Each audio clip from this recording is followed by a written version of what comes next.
جا کے رکے گی۔ فرید الدین گنج شکر فرماتے ہیں اولیاء اللہ کی منزل اللہ ہوتا ہے، ان کا مقصد اور مقصود اور مطلوب ذات مصطفیٰ مدینہ ہوتا ہے، ان کا بیچ میں کوئی مقصد نہیں ہوتا ہے، وہ اپنی منزل سے چلتے ہیں منزل خدا تک، منزل مصطفیٰ تک۔ اب وہ اللہ کی گاڑی ہے، اب جو گرد و غبار ان کے چلنے سے اڑ رہی ہے وہ کرامت ہے، وہ کرامت ہے۔ کرامت اولیاء اللہ کے نزدیک اتنی ہے سمجھ رہے ہیں؟ بابا فرید الدین گنج شکر رحمۃ اللہ علیہ ایک دن جوش میں تھے، مستی میں تھے، اپنی ماں سے کہا بیٹا، اپنی ماں سے کہا امی تیرا بیٹا اب اس مقام پر اس مرتبے میں پہنچ چکا ہے کہ جو اس کو دیکھتا ہے وہ ولی بن گیا۔ آج ہمارے پاس جو بیٹھے گا وہ دشمن بن جائے گا۔ بیٹو بیڑو نکمو آدمی دلا ہو کرے اٹے وٹیری حقری بات ہی کو کری مارے دھاکے تو حقری روٹی ہے کہ لارے کپڑیا صاحب، یہ آج دنیا کی رواج ہے کہ نہیں؟ فرید الدین گنج شکر نے کہا امی تیرا بیٹا اس مقام ولایت پہ پہنچ چکا ہے، پر یہاں ایک بات رک کے کر رہا ہوں، کتابوں میں لکھا ہے، علماء نے لکھا ہے کہ دلی کی نظام الدین کو ڈیوٹی فرید الدین۔ ایک بات آپ یاد رکھیں کہ اللہ تبارک و تعالیٰ نے ایشیا میں اور ہندوستان کے اندر سلسلہ قادریت کو دین بچانے کے لیے منتخب کیا تھا۔ سلسلہ قادریہ کو ہندوستان کے اندر دین بچانے کے لیے منتخب کیا تھا، اور اسی سلسلے کو عرب کے اندر دین پھیلانے کے لیے سمجھ رہے ہیں؟ لیکن اب ادھر آ جائے، سلسلہ چشتیہ کو ہندوستان کے اندر دین پھیلانے کے لیے منتخب کیا تھا، قادریت کو دین بچانے کے لیے اور نقشبندیت کو دین مضبوط کرنے کے لیے۔ سبحان اللہ سبحان اللہ۔ اچھا میں بتا رہا تھا کہ نظام الدین اولیاء، آپ ایک پیڑھی سن لینا، آپ جانتے ہیں نظام الدین اولیاء کو؟ جانتے ہیں نہیں جانتے؟ چلو اوپر چلے جاتے ہیں۔ خواجہ عثمان ہارونی کے مرید کون؟ معین الدین اجمیری سنجری چشتی۔ معین الدین اجمیری سنجری چشتی کے مرید و خلیفہ کون؟ قطب الدین بختیار کاکی۔ بختیار کاکی کے مرید و خلیفہ کون؟ فرید الدین گنج شکر۔ فرید الدین گنج شکر کے مرید و خلیفہ کون؟ نظام الدین اولیاء۔ نظام الدین اولیاء کے مرید و خلیفہ کون؟ نصیر الدین چراغ دہلوی۔ نصیر الدین چراغ دہلوی کے مرید و خلیفہ کون؟ صابر علاء الدین پاک کلین۔ ایک سلسلہ ہے، ایک سے ایک بڑھ کے آسمانی ولایت کے ستارے ہیں۔ کتابوں میں آتا ہے آج ہمارا حال کیا ہے اور ان ولیوں کا حال کیا تھا۔ یہاں بیٹھے بیٹھے ڈھکوں سے نہیں ولایتیں بانٹ دی جاتی، سمجھ رہے ہیں کہ نہیں؟ میں بتا رہا تھا فرید کتابوں میں آتا ہے کہ نظام الدین اولیاء کے بارے میں ایک بات آپ یاد رکھنا، کہاں ہمارے اخلاق ہے، کہاں ہمارے لچھن ہے۔ یاد رکھنا اس بات کو سن کے کہ نظام الدین اولیاء دلی کی جس گلی سے گزرتے تھے نا، جو بھی آپ کے چہرے کو دیکھتا تھا اللہ تبارک و تعالیٰ فوراً اس کے دل میں چہرے کو دیکھنا نور ایمان کا داخل ہونا، سمجھنا۔ یہ کس کی بات بتا رہا ہوں؟ فرید الدین گنج شکر کے خلیفہ اور مرید اور چیلے، سمجھ رہے ہیں کہ آپ نے؟ فرید الدین ایک دن اپنی ماں سے کہنے لگے امی تیرا بیٹا اس مقام تک پہنچ گیا ہے جہاں بڑے بڑے بھی رش کرتے ہیں، اس مقام پر پہنچ گیا ہے جو اس کے چہرے کی زیارت کرتا ہے اسے خدا یاد آ جاتا ہے۔ فرید الدین کی ماں تھی نا آخر ولی، کہنے لگی بیٹا اس میں تیری ولایت کا کوئی کمال نہیں، سمجھے کہ نہیں؟ اس میں تیری ولایت کا تیرا کوئی کمال نہیں ہے۔ کہا امی کیوں؟ عبادتیں میں کروں، پاپڑ میں بیلوں، راتوں کو سجدے میں کروں، راتیں جاگوں میں، روزے دن بھر بھوکا میں، تو کہہ رہی ہے میرا کمال نہیں ہے؟ کہا بیٹا نہیں تیرا کمال نہیں ہے۔ کہا تو امی پھر یہ ولایت کا مقام اور اتنا مرتبہ مجھے کیسے ملا؟ بیٹا جو لوگ تجھے دیکھ کر ایمان قبول کرتے ہیں نا، اور جو جس مرتبے میں پہنچا ہے اس میں کمال تھوڑا میرا بھی ہے۔ کہا امی کیسے؟ امی کیسے؟ پاپڑ تو میں بول رہا ہوں کمال آپ کا بیٹا، اگر تجھے بچپن میں ایک بار بھی بغیر وضو کے دودھ پلایا ہوتا تو آج تو اس مقام تک نہیں ہوتا۔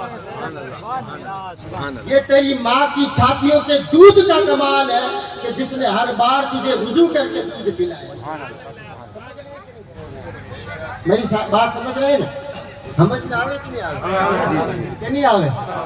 میں عورتوں پہ بات کر رہا تھا، ایک پروگرام ادھر ایک پروگرام ادھر، ورنہ ہمارے لوگ یہ تو شروع میں تو شادی کے لڈو کھانے کے لیے راضی ہو جاتے ہیں، بعد میں پچھتاتے ہیں۔ ایک آدمی ہے نا، ایک آدمی اپنی بیوی سے مجبوری میں کہنا پڑتا ہے بھی محبت کرتا ہوں، کہنا پڑتا ہے نہیں کہو تو بجے روٹی بند ہو جاوے، نہیں روز رام رو تو اللہ رو کہنے ماتے رام کو لگائے تر پہ ماتے رام دو کہ نہیں۔ ایک لگائی تھی محبت جوش میں آئی، اپنے دھڑی نے پوچھو کہ میں اگر مر جاؤں گی تو تم کیا کرو؟ محبت میں اگر مر گئی تو تم کیا کرو گے؟ کہ کیا کروں گا، میری تو زندگی اجڑ جائے گی۔ من میں تو کہے کہ جان چھوٹے تو کہنا پڑے نہیں تو ہوئی جان چھوڑا دے، نیچے تو اٹھے ہوئی جان چھوڑا دے لا، دھرتی پار کر دے لا کہ ہوں اگر مر گئی تو پھر کی کرو لا، تمہاری تو زندگی اجڑ جائے، کہیں کی کرتے ہوں تو کالو ہو جائے۔ لیکن عورت کا ایک مقصد ہوتا ہے کہ پیار کی بات سنیں، کہ اگر عورت کا آپ جب تک اس کو پیار کے جواب نہیں دو گے وہ آپ کا پیچھا نہیں چھوڑے گی، پھر آپ کو مجبوراً کہنا پڑے گا 2 گھنٹے گھر میں کو بیوان دے گا۔ یہ ہوتا ہے کہ نہیں ہوتا؟ تو کیا اگر میں مر گئی تو آپ کیا کرو گے؟ تو اجڑ جاؤں گا میں، کہ نہیں کرو گے کیا؟ کہ میں تو پاگل ہو جاؤں گا، کیا پاگل ہو جاؤں گا۔ لیکن اس کو جو سننا تھا نا اس نے اپنی زبان سے کہا پاگل ہو جاؤ گے کہ شادی وادی تو نہیں کرو گے؟ کہا پاگل تو کچھ بھی کر سکتا ہے، پاگل تو کوئی بھی کر سکے، ایک ہی کئی شادی کر سکے، سمجھ رہے؟ آج کی عورتوں کا یہ حال ہے۔ لیکن یاد رکھنا غوث اعظم کو جو مقام ولایت، غوث اعظم فرماتے ہیں ولایت میرے گھر کی کھوٹی میں لٹکی رہتی ہے۔ کہا حضور کیسے؟ کہا جب جس کو چاہتا ہوں اتار کے پہنا دیتا ہوں اور جب جس سے چاہتا ہوں اتار کے لٹکا دیتا ہوں۔ غوث اعظم فرماتے ہیں کہ جس کی دعائیں قبول نہ ہو رہی ہو وہ میرے بغداد کی مٹی سامنے رکھ کر دعا کرے گا، اس کی دعا قبول کرے۔ غوث اعظم فرماتے ہیں جس کو مدینے والے کی زیارت کرنی ہو وہ میری طرف۔ غوث اعظم فرماتے ہیں، غوث اعظم فرماتے ہیں، آپ نوٹ کرنا، ارے جس کو عبادت میں مزہ نہ آتا ہو، عبادت میں لطف نہ آتا ہو، نمازوں میں چاشنی نہ ملتی ہو، روزوں میں روحانیت نظر نہ آتی ہو، عبادتوں میں لطف نہ آتا ہو، اسے ولایت کا اثر نہ آتا ہو، روحانیت نظر نہ آتی ہو، روحانیت اس کے روح میں پیوست نہ ہوتی ہو، تو اسے زیادہ ولایت کرنے کی، زیادہ عبادت کرنے کی، زیادہ ریاضت کرنے کی ضرورت نہیں ہے۔ وہ صبح صرف 1100 مرتبہ مجھ عبد القادر کا نام 1100 بار پڑھ دے، اللہ میرے نام کے وظیفے کے صدقے سے اسے ولی بنا دے۔ ابھی تو شاعر نے کہا ہے اللہ نے کیا شان بخشی تیرے گھر، بخشی ہے ملائک کو گدائی تیرے گھر کی، پانے کو تو خورشید و قمر نے پائی، خاک پائی اگر مٹی نہ آئی تیرے حدر کی، جنت نے تو اتارے نقشے بہت دور کے مگر تصویر نہ آئی سینے میں تیرے در کی۔ سمجھ رہے ہیں کہ نہیں؟ میری بات سمجھ میں آ رہی ہے کہ نہیں آ رہی ہے آپ کو؟ ہاں تو حضرت فرما رہے تھے تقریر کر رہے تھے تو ایسا لگ رہا تھا کہ آپ حضرت قبرستان میں تقریر کر رہے ہیں، آپ سو رہے تھے، کھانا کھا لیا ہے نا آپ نے؟ کھانا کھا لیا ہے نا؟ تو جو چندے کا اعلان کر رہا ہے وہ باہر کر رہا ہے یا نہیں کر رہا ہے، اس لیے آپ میرا ساتھ وقت بتا دیں، وقت بتا دیں، پھر آپ یہ کہو کہ بات کو چھڑ جائے بیچ میں کہ درود شریف پڑھو اللہم صلی مولانا محمد وعلی آل سیدنا مولانا۔ میری بات سمجھ میں آ رہی ہے آپ کو کہ نہیں آ رہی ہے؟ بالکل دل میں اتر رہی ہے آپ کو کہ نہیں اتر رہی ہے؟ اتر رہی ہے؟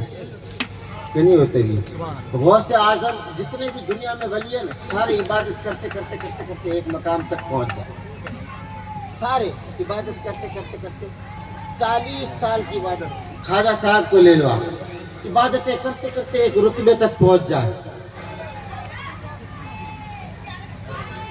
اور ایک مقام پر آ جائے لیکن وہ کہتے ہیں کہ ہم ولی نہیں بن سکتے کیا سرکار ولی بننے کے لیے کیا کرنا پڑے گا کیا ولی بننے کے لیے غوث اعظم کی لات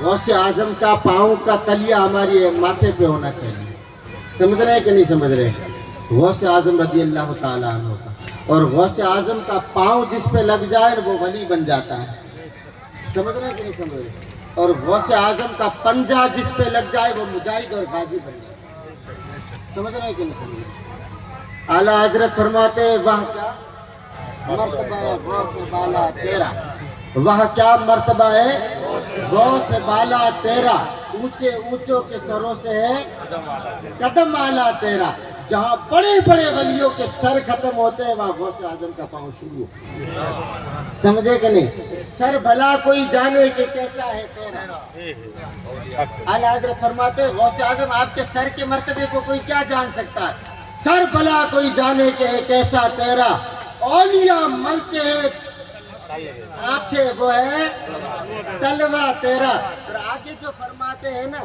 وہ شعر بڑا پیارا ہے سمجھ رہے ہیں کہ نہیں سمجھ رہے آپ میری بات سنیں حضرت نے ذکر کیا تھا غیاث الدین رحمۃ اللہ علیہ سلطان صلاح الدین ایوبی آخری بات بتا رہا ہوں پیار کی سلطان صلاح الدین ایوبی کے والد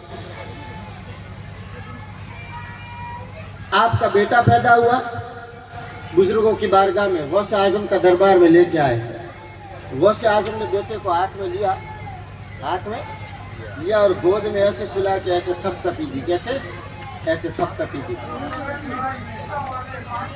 ایسے تھپ تھپی دی اور دیکھ دیا کہ اللہ اس کو سلامت چلے گا یہی فلسطین جو آج اجڑا ہوا ہے اس کو آج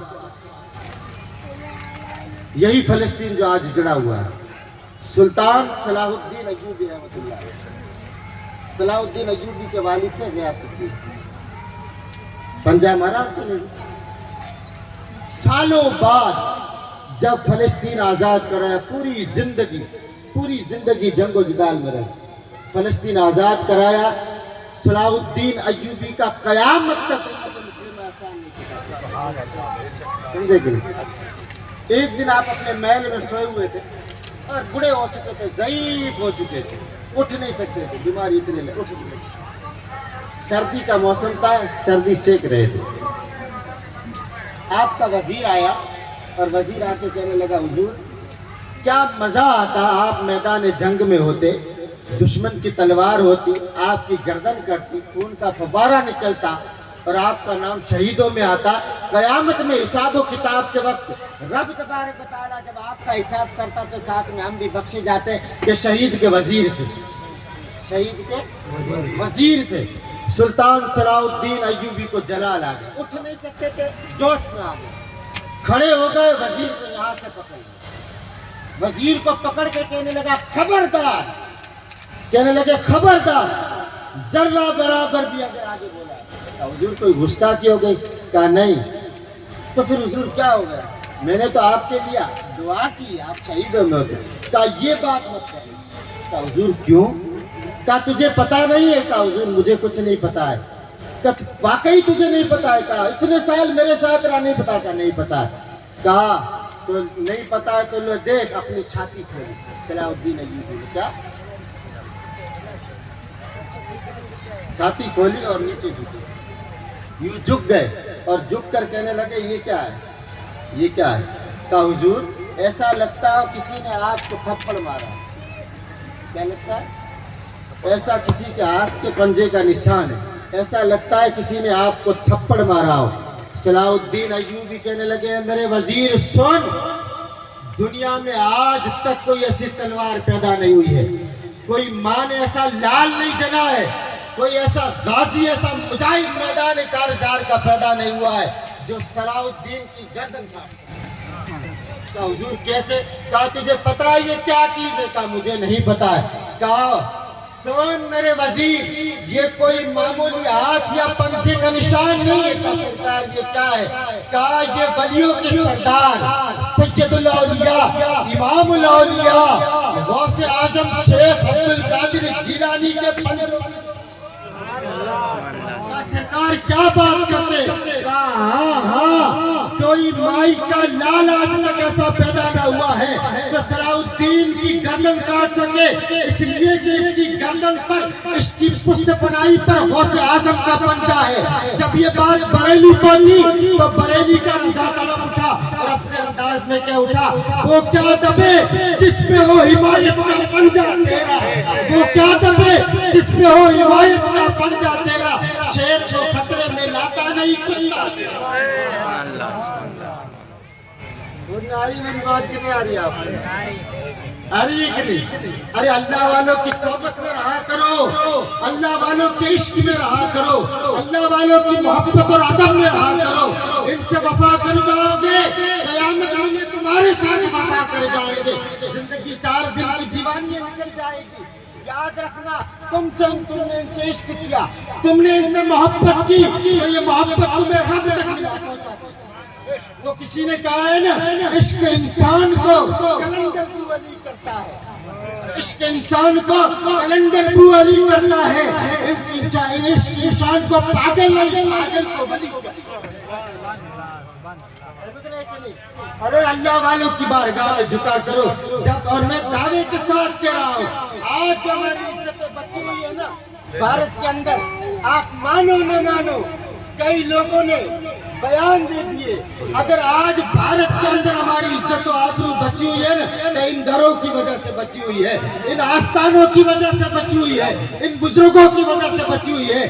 آج اس بھارت کے اندر ہماری عزت بھی انہی در سے ہے، ہماری شہرت بھی انہی در سے ہے، ہماری آبرو بھی انہی در سے، جہاں سے سب کچھ ہے۔ اگر ان دروں سے دور ہوئے تو پھر مارے جائیں گے۔ سمجھے کہ نہیں؟ اعلیٰ حضرت فرماتے ہیں نا، تجھ سے در سے سگ، سگ سے ہے مجھ کو نسبت، تجھ سے در سے سگ، سگ سے ہے مجھ کو نسبت، میرے گلے میں بھی ہے دور کا پٹا تیرا۔ اللہ تبارک و تعالی ہماری حاضری کو قبول فرمائے، اور جو بھی سننے سنانے میں غلطی ہوئی اپنے رحم کرم سے معاف فرمائے۔ وآخر الدعوانا ان الحمدللہ رب العالمین۔ السلام۔ ماشاءاللہ، سبحان اللہ۔